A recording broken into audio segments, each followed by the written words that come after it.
Hi everyone, today we are looking at HDR photography or high dynamic range photography, and we're going to be specifically looking at a technique called auto exposure bracketing. So what is HDR photography?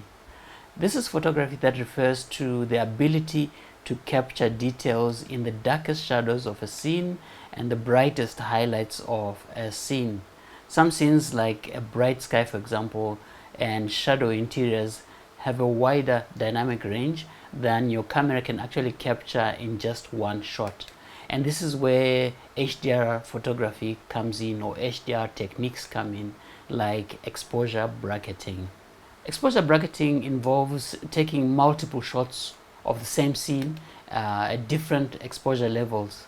So for example, you can take 3 shots, one that is underexposed, one that is properly exposed, and one that is overexposed.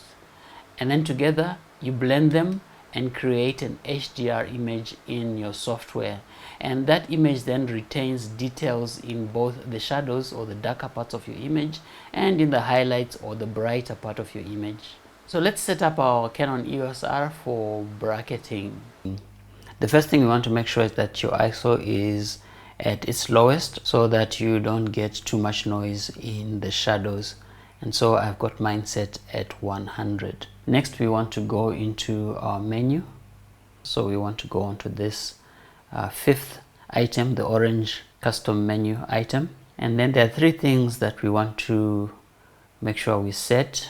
Use my dial to go to the first menu, exposure level increments, and I can have that in 1/3 of a stop at a time or 1/2 a stop at a time. For this I'm just going to choose 1/2 a stop for this demonstration. The next thing we want to change is this bracketing sequence, and what this does is it just tells the camera which shots in which sequence to take.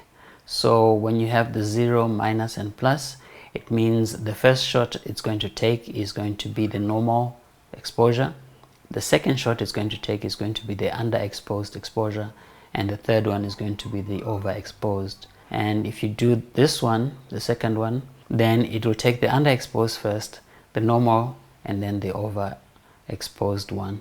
So I'm going to choose that one in sequence.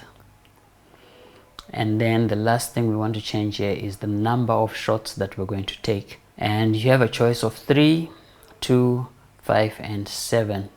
For most instances 3 shots is adequate, and the camera will take 1 shot that is underexposed, 1 shot that is properly exposed, and the last shot will be overexposed. And if you take 2, then it's going to just take 2 shots. If you take 5, and so on. For this demonstration I'm just going to choose 3. So once that is set, we can move to this first menu item and then go to the 3rd tab, and you see the first item there is exposure compensation, AEB. So we go into that menu, and you can see that for auto exposure bracketing it's grayed out, there's nothing there. And for you to be able to activate, you need to move the front dial to the right, and that immediately shows you the 3 shots that the camera is going to take.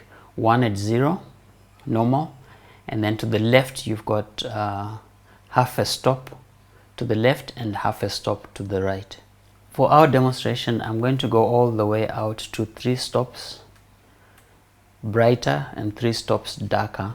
So it's going to take 3 very different images just for this demonstration. So once that is done, you click set and you come out of that menu, and when you look at the bottom you can see on the scale your camera is now ready for auto exposure bracketing. Last thing we want to do is to set how the camera actually shoots, or the drive mode. And so I press the Q on the camera and I get this menu that shows you the autofocus method and servo and so on. You go down to this 3rd one, which gives you the number of shots that your camera is going to take. The default is a single shot, and then you have this high speed continuous shooting and low speed continuous shooting. but we want one of these two timer modes. The reason you want to use the timer modes is so that you can have your camera on a tripod, and when you take the shot, it gives the camera some time to settle down without shaking before it takes the shots. And this is important because when you now match the shots in editing software to blend them, they need to match exactly, otherwise you get some weird artifacts and ghosting in your image. And so going back there, I'm going to choose the 2-second self-timer mode, and that is set. So now what I need to do is take my shots. So if I press the shutter button, you see the countdown and the camera takes 3 shots. Let's take a look at the 3 shots that it just took. So that is the overexposed one, and you can see the inside of the room is fairly well exposed. There's still some shadows there, but it's fairly well exposed.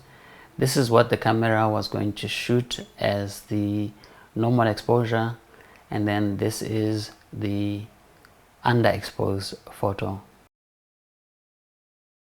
I've imported the 3 images into Adobe Lightroom Classic. So what I need to do in here is to select all 3. So they are all selected. I go up here to photo and then go to photo merge, and what I want to do is to create an HDR image, and takes a bit of time, but that's the image that it comes up with after merging the photos. And you have settings here that you can play with. For this tutorial, I'll just leave everything as it is. This is alignment, so this was on a tripod, so auto align is quite fine. And since there's no movement in this photo, I really don't need to play with the deghost amount. If I was shooting a landscape and there was a bit of movement in the landscape, then I would choose between low, medium and high to get rid of any ghosting that might take place because of movement. And then I just merge the photos, and Lightroom creates a 4th image. So Lightroom creates this final image. I can go to develop and I can tweak this image to my liking.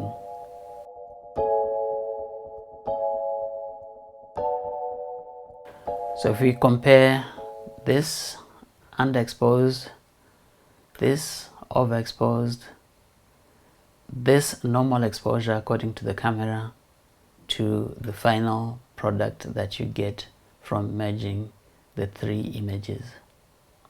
You can always play around with your EV spacings and the number of bracketed shots depending on your situation to get just the right image that you are looking for.